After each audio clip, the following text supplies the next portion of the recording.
Palladia is a VRPG famous for its total freedom. In this world, dragons and cruel monsters emerge from the shadows to spread destruction everywhere. The chaos is complete and people run in desperation. In the sky, the red dragon breathes fire, turning homes into a trail of destruction and ashes. Amid the rubble and flames consuming the tower, a silhouette stands out at the top. It observes closely the attack of the winged creature. The young warrior, in armor and a blue cape, faces the horizon seriously. With his spear in hand, he doesn't seem intimidated by the fire around him.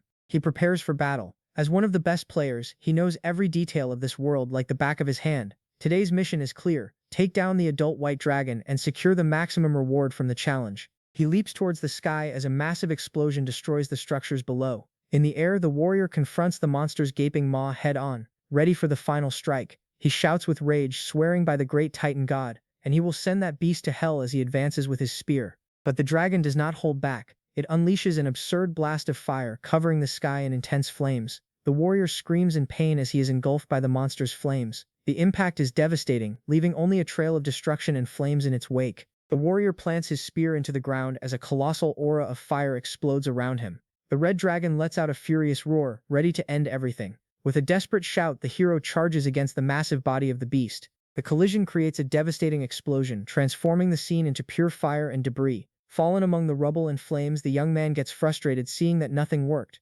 "Damn, it still didn't work," he mutters, exhausted. An eerie purple energy emanates from the giant creature approaching in front of the colossal dragon. He accepts defeat. "Looks like I spoke too soon. All that's left is to log out of the game," he says as the beast advances. He tries to log out, but an error message lights up on the screen.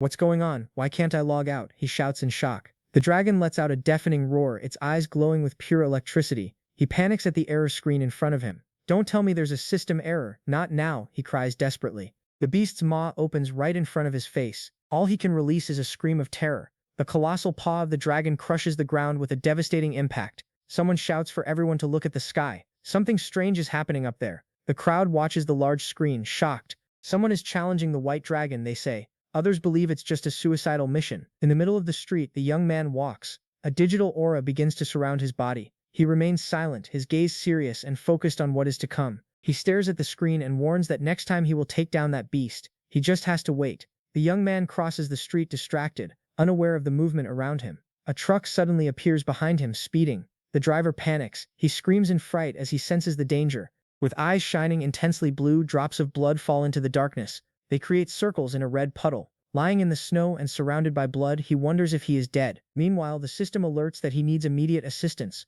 With one eye open, he surrenders to the ground. Annoyed by the monotone electronic voice that appears again, he even mocks it. He questions if the game company couldn't afford a voice actor. He stands up amid the blood and looks around. He realizes he is in the icy fields of the north. Confusion takes over him. He doesn't understand why he is still in Palladia when he had already logged out. He lets out a groan of pain and holds his head, feeling a sudden mental impact. Memories of a happy past emerge. Children are playing and a man lifts one of them into the air on a sunny day. Flashbacks of a battle appear, with a dragon attacking and a warrior charging forward. His head explodes with pain at the memory of Alvin Arian. He was a young man from an isolated tribe who lived reclusively in the ice. The name sounds familiar, like an NPC from a quest. He is shocked at the thought that he might have become part of the game. To test this, he orders the system to open the interface, right now. He tries to log out, but he remains trapped. Upon checking his stats, he notices that his attributes are surreal. They are well above average for any level 1 beginner. Alvin sees that these numbers would only be normal at level 2. He doesn't understand how a young man from an isolated tribe can have such an overpowered character model. The talent called World Remodeling catches his attention. It is a rare skill that allows him to alter the rules and the very logic of the reality around him. This core is an SSR level trait. It is worthy of a protagonist. He recalls seeing this prefix before, briefly, in a past challenge mission. Alvin is shocked by the power, reshaping the world. It doesn't matter if he focuses on magic or strength. This talent will be the absolute foundation of his entire evolution. He realizes he is not just any NPC. Alvin is the descendant of the Star Forger, the final boss of the level 50 raid that emerged in the 4th game update. The flesh is weak and steel is eternal. He is the Titan Star Forger, Alvin Arian, the supreme being capable of reconstructing reality itself. Players called him the Corrupted Brave King, a dark legend that now becomes his new terrifying reality. Alvin looks at his own hands, trying to process everything. He wonders if he has truly become that legendary Titan Star Forger now, but reality hits hard. He screams that for now he is just a wounded barbarian boy, totally lost in the midst of the ice. The world is a total chaos. between the rise of new nations and the conflict of 1,000 towers that have appeared everywhere. To make matters worse, the terrible skeletal tide advances, making it clear that danger in this new world is constant. The rise of chemistry emerges as a dark and dangerous milestone in this new realm. Events like the Heir of Calamity are near-death experiences in this turbulent world. Only the strong can survive. Alvin refuses to accept the end. He wants to live. He will not allow himself to die like this. Within the game, it is mid-December, and the white tide is approaching. Now the challenge is to survive the extreme cold of these ice fields. Alvin is in bad shape, kneeling in the snow and bleeding. The cold and the injuries weigh heavily on him, yet he continues to fight to stay conscious. He will not accept being a boss destined for defeat. Alvin will survive the ice to change fate and purify his Titan lineage. This purification is the key to the top. He is miles from the tribe, reaching the limit of these isolated ice fields. The kingdom of Elrond is far away, but he remembers a hunter's cabin in the woods. There he must find the supplies needed to survive. The plan is to avoid the white tide at its peak and follow the trade route. He needs to find a reliable caravan to hitch a ride to Linda, the Central Empire. Linda is where everything happens in the game. Upon arriving, Alvin finally enters the main story. He becomes aware of the great events about to unfold. It is there that he will find the class he knows best from his past life, the Alchemical Knight. This is the path he masters to truly become strong. This class emerged during the Alchemical Revolution. It creates the most resilient armors of all. With this power, no one will take down Alvin so easily.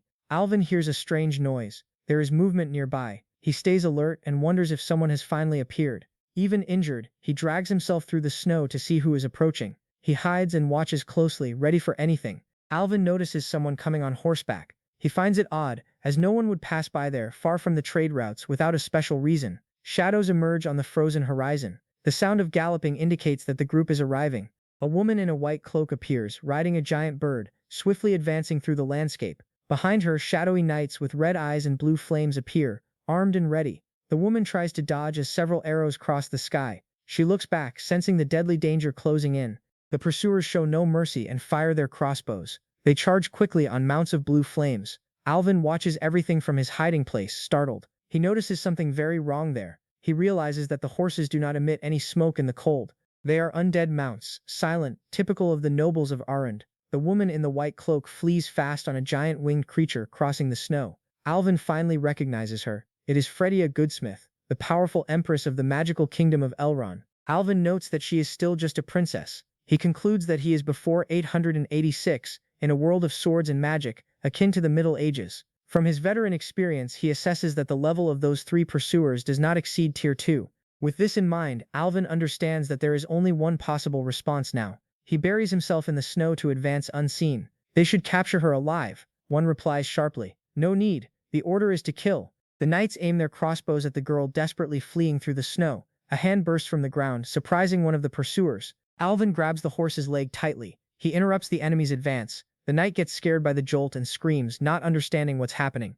Alvin knocks the horse down forcefully. The enemy loses balance in the snow. The system announces that Berserk mode is activated. Alvin's strength increases by 4 points. The soldier notices Alvin's presence and shouts, warning that someone is there.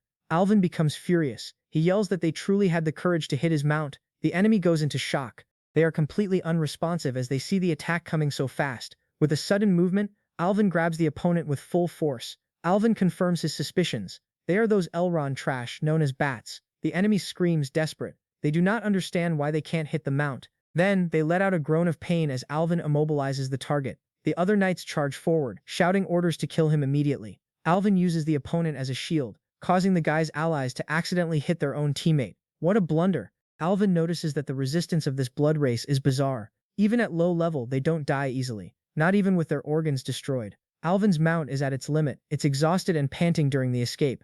The girl flees on the bird, which is wounded by arrows and almost falling. The leader orders a subordinate to kill the princess. He says he will handle Alvin himself. The subordinate, as a hostage, tries to apologize, but the leader humiliates him, saying it's a shame for a noble of the night to be controlled by a low-level barbarian. Alvin knocks the opponent down with a brutal strike. This leaves the hooded leader in total shock. The system reveals the classes. The leader is a level 2 blood drinker. The other is just a level 1 chosen. Alvin analyzes the situation. A level 2 blood drinker leading 2 level 1 subordinates. He already knows who he is dealing with.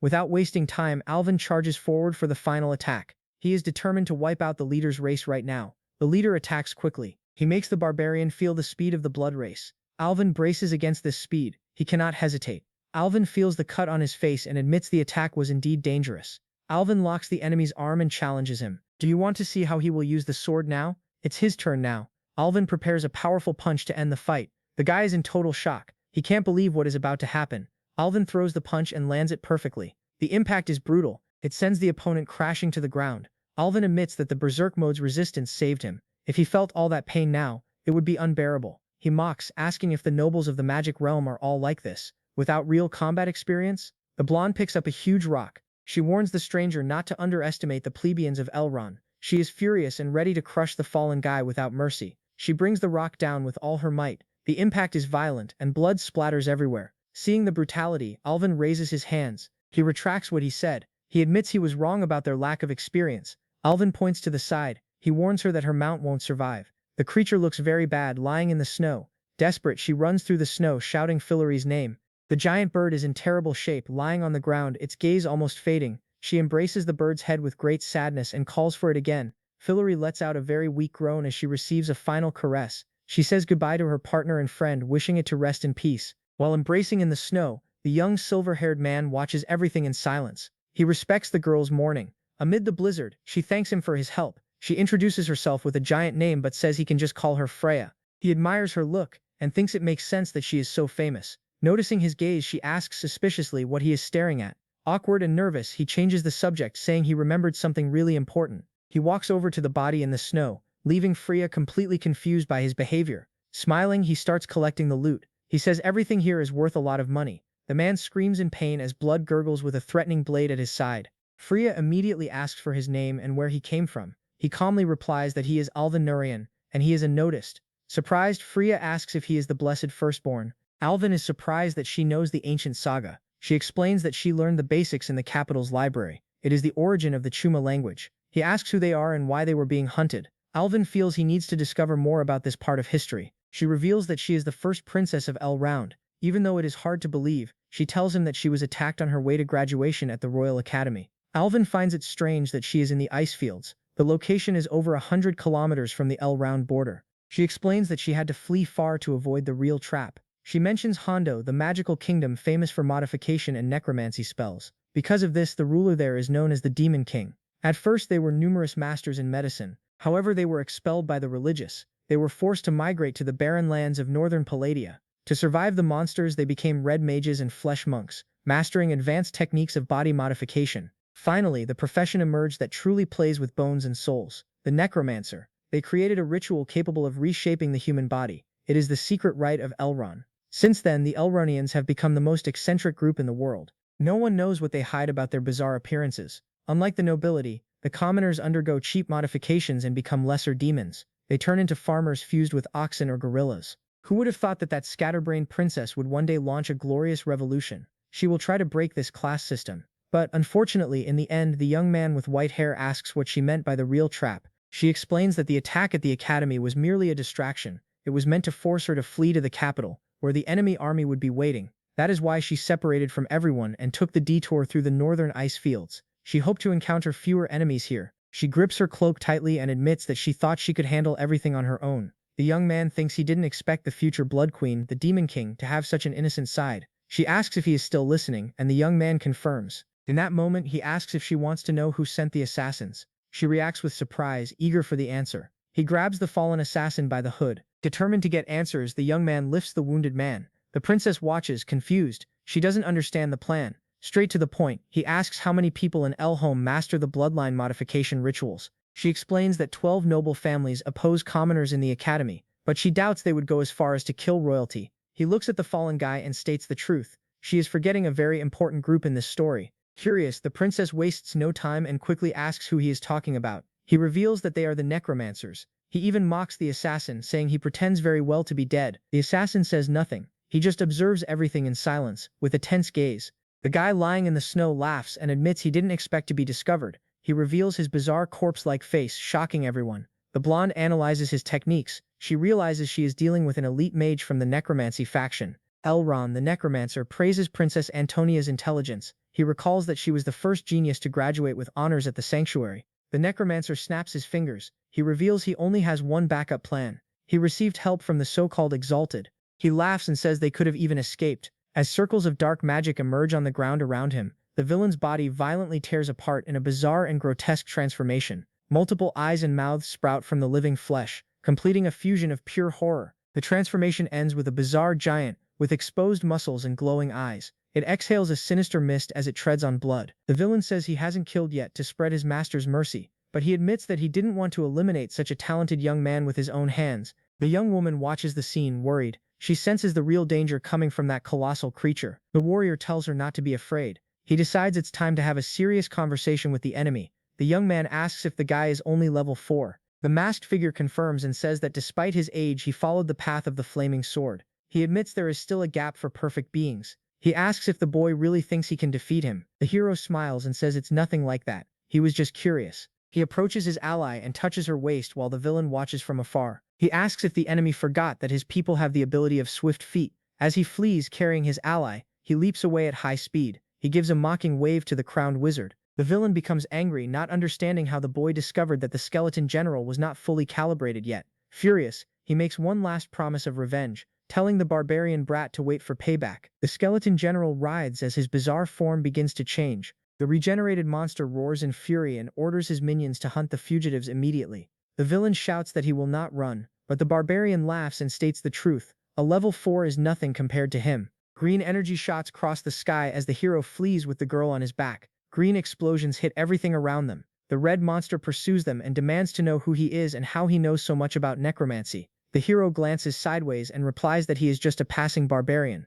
The villain advances in fury, shouting for him to take his secrets to the grave and die already. The monster shifts to all or nothing and prepares the supreme diffusion death, concentrating bizarre green power. His skull face is pure terror as the green energy crackles everywhere, ready to unleash. Desperate, the girl panics and screams that this is the terrible finger of death. The hero grabs the girl and tells her not to move while he flees at high speed. The girl indignantly reacts to his lack of manners, shouting, asking where he thinks he is touching her. In the sky, the monster releases a devastating explosion of light, covering everything with its deadly power. The barbarian leaps away, with the girl on his back trying to escape the final impact. The hero begins a mental countdown, calculating that the peak of energy will be reached in just 4 seconds. He draws a lightweight folding crossbow and shouts that the opponent is too slow while preparing to counterattack with a precise shot. The projectile flies at high speed, slicing through the air towards its target. The attack hits the monster squarely in the mouth, causing a devastating energy explosion. On impact, the explosion is bizarre and shatters the creature,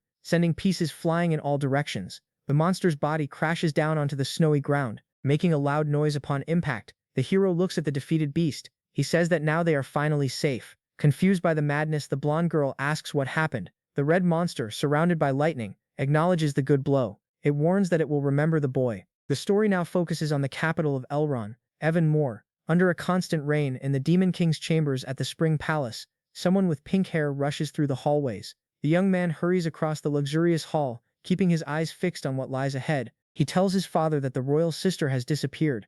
No one knows her whereabouts at the moment. He kneels and asks to lead the Silver Knights on a search and rescue mission. The father refuses. No one leaves Evermore until the son assumes the Demon King's throne. The young man is shocked. He always thought that his sister would be the rightful heir to the throne. The father warns that Evermore cannot fall into chaos. It could collapse at any moment. There is still no news of the sister. He reinforces that Elon needs a successor who is ready to take the throne immediately. The young man merely lowers his head. He says he understands what his father has said. He exits the room with a heavy expression, hiding his emotions as he leaves his father behind. The king lets out a heavy sigh, showing all his fatigue and worry. Before the family portrait, the king laments the disappearance of Frida, his beloved daughter, with no idea where she might be. An explosion hits the frozen mountains, changing the scenery with an absurd impact.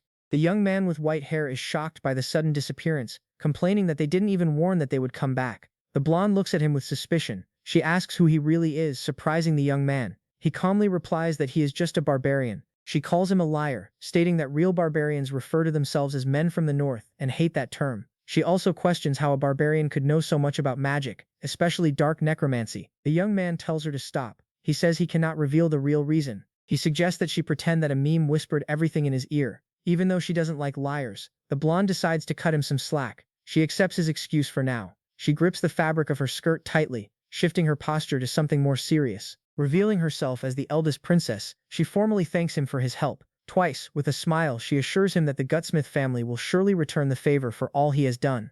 However, as she moves, her skirt rises, creating quite a scene. In front of the shocked boy, he ends up shouting, "White," accidentally revealing the color of what he saw. She panics. He tries to pull her skirt down quickly and yells at him not to look. "No way." The boy stammers, attempting to explain that, in fact, he was talking about something else. He points to the horizon and shouts about that white wave. It's a white tide coming in strong. He lifts the girl onto his shoulder all at once, leaving her completely confused. He runs as fast as he can, shouting desperately for them to flee. The wind blows fiercely over the small cabin, isolated in the snow. In the warmth of the flames, a cauldron boils and emits smoke continuously. The young man with white hair and the blonde girl eat together to regain their strength. He asks how she planned to deal with the 3 vampires if he hadn't appeared. The blonde shows him a golden necklace with flowers and asks him to take a look. He gasps at the sight of the gemstone parchment and says it would destroy the vampires right in the first round. She notices he knows his stuff and asks if he knows why the necromancers planned this murder. He says it's hard to tell but suggests analyzing who would gain if she died.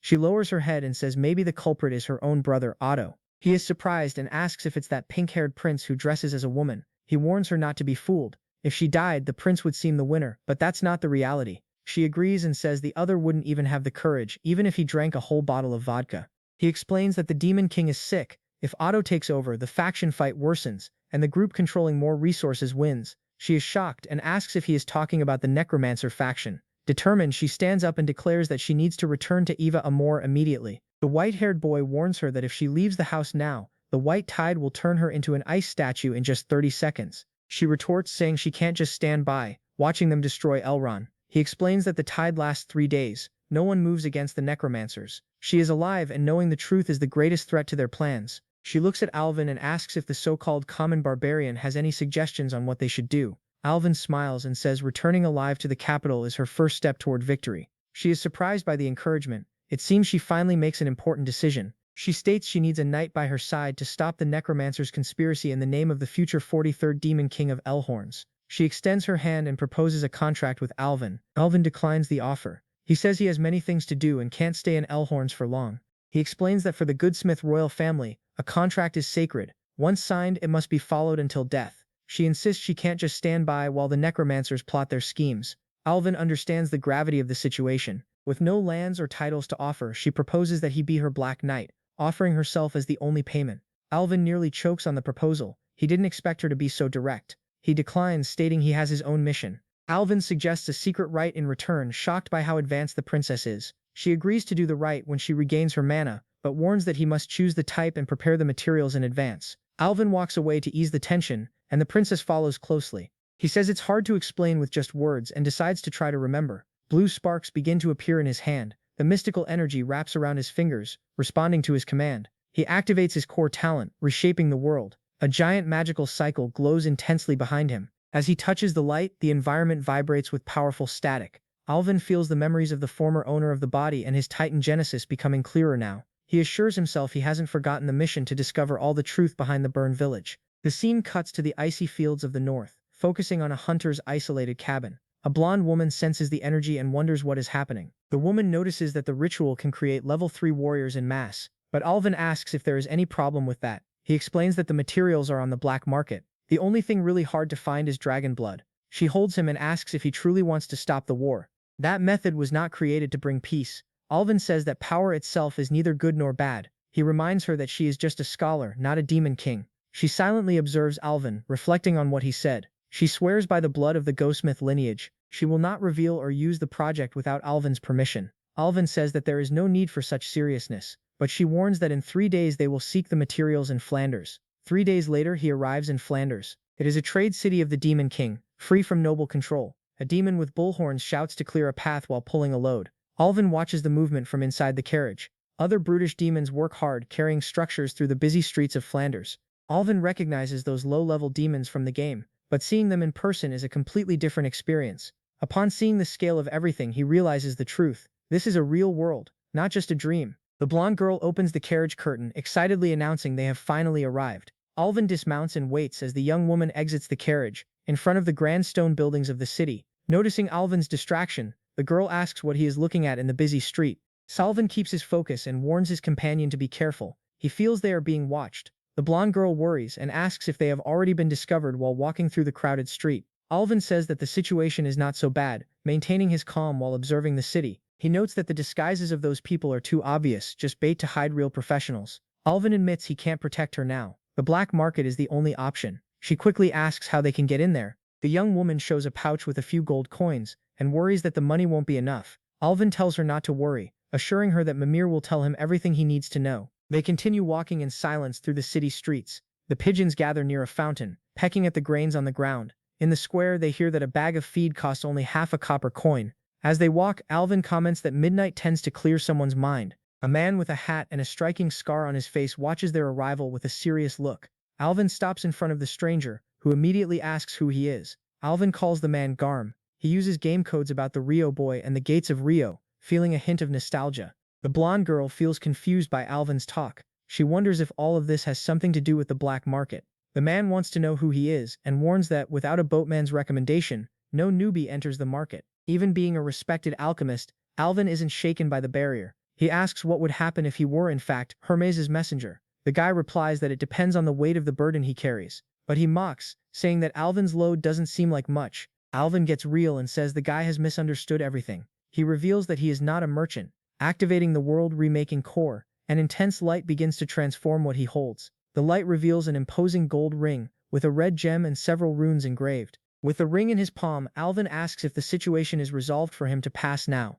The man is completely in shock upon seeing the ring, unable to say a word. The guy bows, asking for forgiveness, surprised that he is an alchemist. Alvin states that he prefers simple clothes to avoid attracting attention while traveling. The group moves through the stone entrance, passing under the watchful eyes of the armored guards. The guard welcomes them to the night street, treating Alvin with respect and assuring him that he will find the goods he seeks. Alvin observes everything carefully, keeping his focus on what lies ahead. The night street is vast, with buildings in the cavern and torches illuminating everything. The guide explains that there is an elder recruiting alchemists there, and the pay is quite generous. He suggests that Alvin go in and wait a bit, bidding farewell shortly after. The blonde girl finds the situation strange and asks if there are no dedicated alchemists in the black market. Alvin explains that almost no one wants to get involved with the illegal, but for him, if the money is good, it's worth it. Old Jabba arrives apologizing for the delay. While Alvin says he doesn't need such formality, Jabba is impressed. He asks which master Alvin learned from to become such a young alchemist. Alvin shares that he was apprenticed to Edward Elric in a faraway federation. He finished his training not long ago. Now he travels the continent to gain experience. He activates the power to reshape the world. He transforms the mug into Jabba's own face. The devil is in shock and screams that he has never seen such impressive alchemy ever in his life. The old man treats Alvin with respect. He invites him to the second floor to conduct the assessment. The group climbs the stairs to the second floor to begin Alvin's evaluation. The devil mentions not to worry about payment. He doesn't want to interfere with their work. The girl says she has never heard of Edward Elric. Alvin explains that it's normal, since the master is from a chivalric book. She is shocked and asks if techniques from a chivalric book really work in practice. Alvin warns that the payment will not be less than 1,000 gold pounds. He requests a list of basic materials to use as part of the deduction. The girl questions how he plans to assess the equipment. She wants to know if he will continue to use the master's name to deceive others. Alvin smiles and says he has his own methods. He activates a glowing interface called World Reformator. 2 hours pass. Alvin hands over the paper and informs Saint Jabba that the assessment is complete. He asks for the items on the list to be prepared soon. The devil thanks him and promises to take the materials and money to the association's lab before sunset. The girl simply confirms that she understood the instructions. The old devil says goodbye, stating he will go ahead. The man in the hat is tense. He doesn't understand why his legs tremble so much just from seeing the angry maid. She seems to be just an ordinary maid.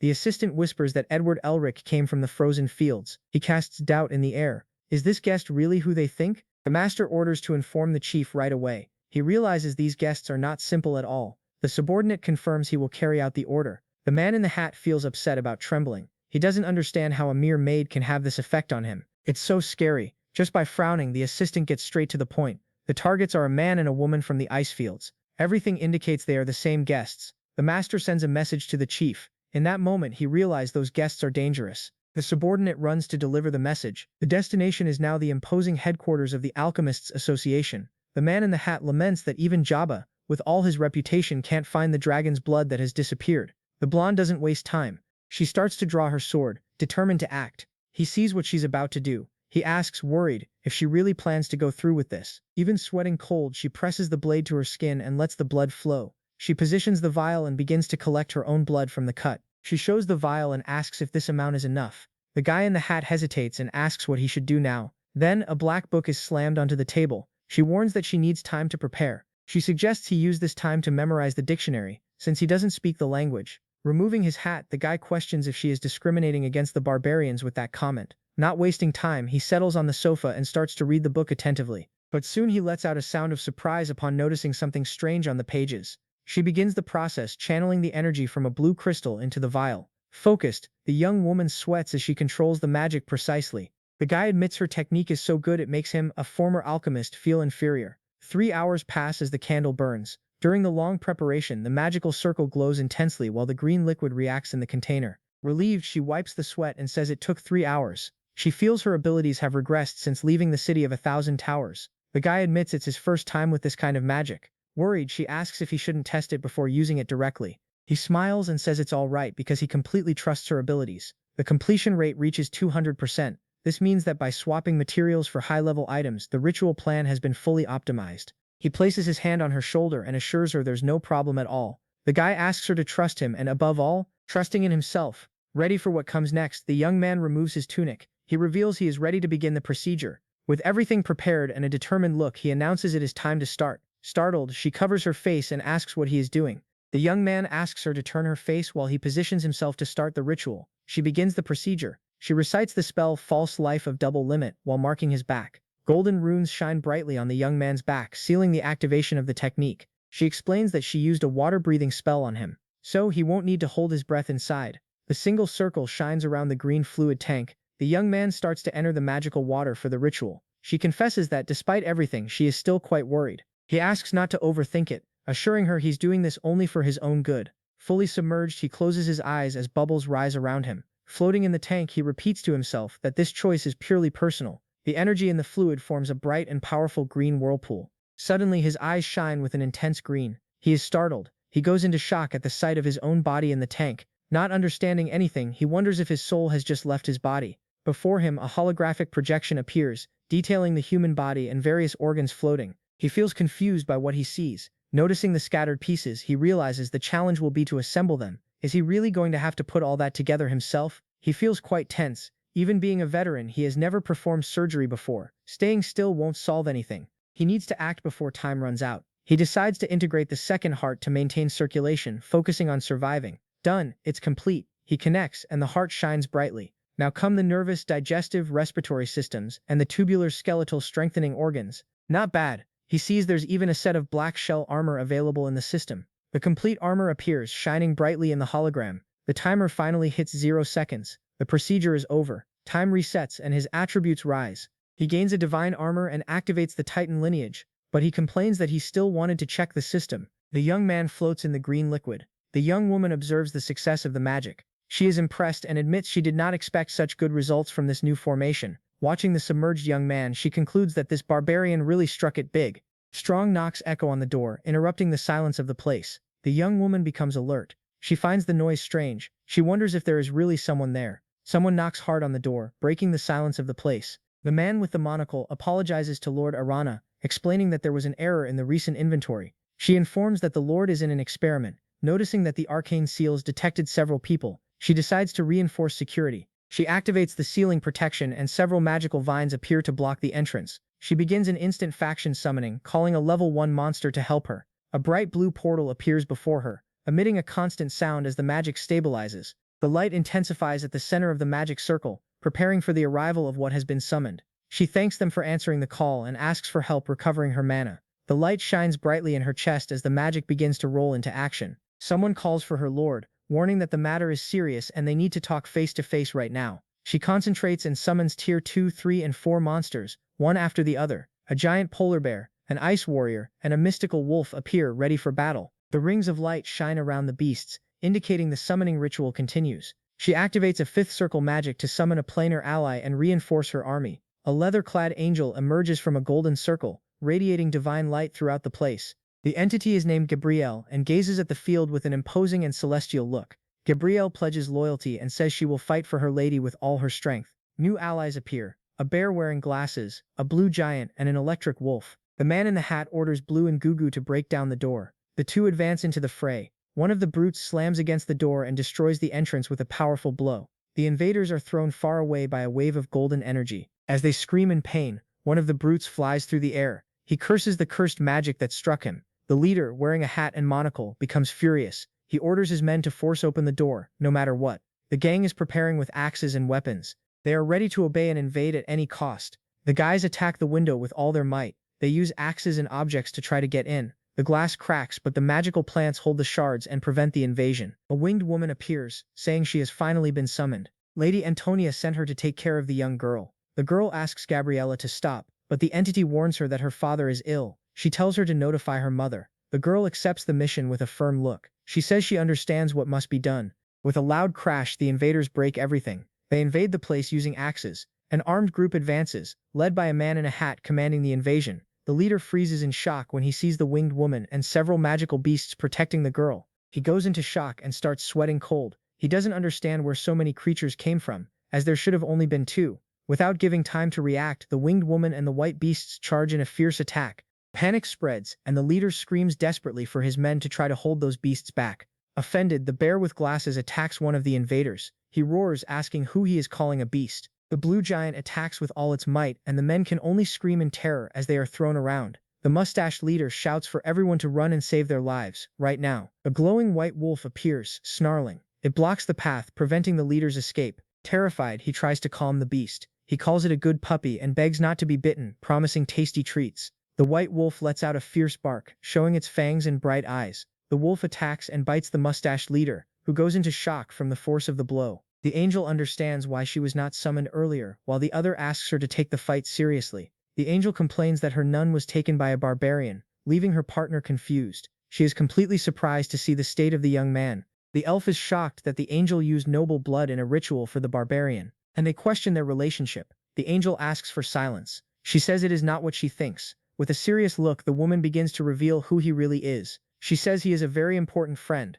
While he floats in that green liquid with a serene look, she tells Alvin to wake up once and for all. Suddenly, a scream of pain echoes from somewhere in the house. Startled, she looks back immediately and asks what happened. When they arrive at the scene, everyone is in complete shock at what they see. Several bodies are on the ground, with black smoke rising from them. It is a curse. The angel says it was a lethal spell planted earlier. Wanting to escape this massacre, a mysterious figure appears and says he hasn't seen his former classmate in a long time. The blonde is in total shock upon seeing who has appeared before her. She recognizes the hooded man and asks if he is really Cayan Palos. She asserts that his presence proves that the necromancer faction has completely betrayed the royal family. He takes off his hood, laughing, and says it is just a reunion of old classmates. Not understanding why they are talking about betrayal, the ally warns Freya to be alert. He says he has already sensed that a malignant aura is nearby. Cayan mocks her, asking why she wants to expose the truth, since he doesn't even like to fight face to face. A giant dark skeleton emerges from the black magic, ready for battle. Freya goes into shock upon realizing that he has become a level 2 spiritual master of the necromancer faction. Cayan confirms this and questions whether she knows how much someone from humble origins must sacrifice to obtain this type of power. He warns that he will show the answer through his actions, while preparing an amulet filled with dark energy. The amulet explodes, releasing a wave of devastating red and black energy. With a crazed look, he screams that the answer to his sacrifice is everything. The holy sword is invoked with an intense glow. The counter-offensive begins now. The winged warrior commands everyone to protect the princess. The danger is real. The beasts roar with fury, ready for attack. No one will escape this. The blue monster stirs as the battle escalates. Who will emerge victorious? The redhead lets out a mocking laugh while the beasts clash amidst the chaos. Out of nowhere, an explosion of purple and white energy detonates everything with incredible impact. The force of the blow is tremendous. It throws the creatures away. In the midst of the smoke, the winged warrior lands with her sword in hand. She keeps her total focus on the battle. Gabrielle looks firm and tells Freya not to be afraid. She assures her that she will protect her no matter what. The bear in glasses and the white wolf are fallen on the ground. They are very exhausted after the impact. Freya panics and screams for them to stop. They are in physical bodies and can end up dying. The shockwave finally fades away. Gabrielle tells her lady to look at what's left in the smoke. Freya's eyes widen in surprise and she asks, "What is that?" From the smoke emerges the Iron Guard of the underworld, a giant and sinister armor. Freya questions if Cayan really had the courage to burn the souls of all those people. Cayan says they were just criminals and asks if the princess feels sorry for mere sinners. Freya retorts that wickedness done for sinister reasons is still cruel, even if the victims are bad people. Cayan smirks mockingly. He says that as expected of an angel, her words are very bright and full of justice. He simply asks, "So what?" While he manipulates a sinister purple energy next to that giant armor, With a cruel look, Kayan gives the final order. Attack! The giant armor charges with a bizarre roar, ready to crush everything. Gabrielle calls for cover and advances. Freya screams her name, worried. The impact is heavy. Her sword clashes against the monster's weapon. The creature shines with a sinister purple energy, maintaining pressure in its attack. Gabrielle's eyes widen, caught off guard by what is about to happen. Freya steps in front with a golden shield and warns that it is now her turn to protect her friend. Gabrielle thanks her for the support and delivers a powerful kick, throwing the armor away. With that undead-looking thing in the way, it's impossible to reach Kayan. This battle is not going to end anytime soon. Kayan mocks the royal lineage, saying the princess isn't using all that enviable power she possesses properly. He looks for the barbarian and taunts, asking if he ran away and left his lovely princess alone. She cries out desperately, "Ivan, wake up soon and return to the fight." She warns that if nothing changes, she will have no choice but to take action. Kayan laughs as he remembers a detail. He asks if the barbarian is undergoing the real secret ritual now. As the wall cracks, he mocks the princess's generosity and love. A loud bang occurs. A powerful arm crashes through the structure. The pale-skinned man with marks on his face is shocked by what he sees. A hand grabs his face and he screams, asking who it is. The blonde woman screams for Ivan, looking very relieved amidst the steam. Green slime appears. The order to turn that into an undead is given. Ivan commands them to stop and immobilizes the guy. He surrenders immediately and begs not to be killed. The red-haired man screams desperately for everyone to stop the fight at once. The order to cease the attack echoes. The armored monster lets out a sinister roar. The blonde warrior freezes in shock, seeing the giant sword right in front of her face. Eva grabs the guy by the collar and asks what that object in his hand is. The man explains that the item controls the puppet from a distance. He begs to be released since the fight has stopped. The heavy footsteps of the armor shake the ground. The purple-eyed monster appears, leaving the warrior in shock. Ivan is confused and asks what is going on, as this should have stopped. Gara panics because the puppet no longer obeys. He suspects his master will sacrifice him just to kill the princess. The monster releases a bizarre roar. Since the puppet does not think for itself, someone with superior authority must be giving orders now. Ivan realizes the true culprit is arriving. He decides he needs to end this fight as quickly as possible. Ivan throws the enemy away and the guy can only scream in terror. A bright flash engulfs everything after the brutal impact. Ivan charges at the monster and orders it to stop right now. The monster ignores him and lets out a bizarre roar full of fury. The skeletal knight in dark armor charges fiercely, delivering rapid attacks, surrounded by sinister purple energy. The monster's twin blades slice through the air at incredible speed. Desperate, the young woman shouts for Ivan to be careful of the impending danger. Ivan stands firm and blocks the heavy blows with impressive precision. He withstands the force of a heavy strike, resisting the pressure of the energy that explodes. Around him he speaks the truth. He has an invisible armor. Those mystical scales on his face caught an opponent off guard. Letting out a cry of effort, Ivan lifts the armored monster as if it were nothing. He buries the knight in the ground with a sinister impact that destroys everything around. The purple knight remains buried in the debris after the brutal impact. Ivan wipes his hands, looking relaxed. He shows that the effort was minimal. The man with red hair asks if Ivan has anything to say after this beating. He warns not to celebrate, as his master will arrive in half an hour. In Flandre, the warrior in red armor and hood enters the fight with a sharp gaze, announcing that now he will be the opponent. The lupine beasts are thrown to the ground with force, trying to resist the impact of the blow. If one day is at its limit, his arms tremble and his legs no longer respond as he tries to defend himself, until one day seems to reach total exhaustion, barely able to stay standing in the battle. The beast charges forward with all its might, ready to deliver the final blow. He has bled in training but feels it hasn't been enough to truly get strong. Cornered and exhausted, he accepts his fate and admits that it's all over. But suddenly, a trail of orange energy cuts through the air at high speed. The figure in orange armor appears like lightning, shredding the monsters with a fiery slash. The injured young man stands in shock, not understanding who this new ally is that appeared out of nowhere. The tip of the armor hits the ground firmly, stained with the blood of the fallen enemies. The wasp warrior prepares for the next move, emanating an intimidating orange energy. The impact is brutal, creating an explosion of flames that consumes everything around. The orange warrior throws the monster away with a devastating strike. The injured boy can't believe it. She took down the werewolf in the blink of an eye. Fallen and confused, the young man stares at the figure and asks what she truly is. The gaze from that orange mask shines with a sinister green as it observes everything. The figure advances with brutal force, leaving survivors in shock. The bloodied young man cannot believe that a monster saved him and even questions if he is already dead. Probably not, says the voice, as the light shines among the columns of the grand hall. The wolf attacks with a sinister blue aura, and the guy needs to be quick to dodge. The young man recognizes that, for sure, this is the toughest boss he has faced yet. The creature is clever. It dodges all the traps while attacking. Its sense of smell and intelligence are no joke. He notices that since the wolf is focused, it doesn't step on the mechanisms. The creature's attention is all directed at that. The protagonist charges forward with a wave of fire. He takes advantage of the fact that the wolf is distracted by the traps. The creature does not back down. It shows its teeth, with eyes shining a sinister blue, preparing for the impact. The collision generates an absurd explosion of energy. It sends everything around flying into the air. A cloud of dust and smoke covers what remains of the scene. After this heavy blow, the monster says to be careful with the traps, but that's not enough. The hero retorts, saying that the traps are not the only danger in this place. With a focused gaze, he concentrates as the trail of fire cuts through the air. He releases the blow and calls upon the Heart Destroyer dragon, exploding everything in flames. The beast lets out one last roar as it is struck directly, blood splattering everywhere. Amidst the flames, the young man stands there, staring at the monster that has finally fallen. In the midst of the fire, he lets out a sigh of relief. With the portal and the boss out of commission, now he just has to finish off the remaining monsters. This will all end soon. The battle continues fiercely, with flying monsters attacking and soldiers doing everything to hold back the beast's advance. They knock on the door, calling for the branch manager, warning that the headquarters is looking for him. He does not respond at all, and the worry only grows. With no reply, the order is to enter the room all at once. She is hesitant to invade without permission, but her colleague tells her to face reality and go in already. She quietly enters, identifying herself as being from security and calling for the branch manager. A man ignores her presence while holding a cigarette in his mouth. He thinks the boss has crossed the line, but since there are no casualties, perhaps resigning will fix the problem.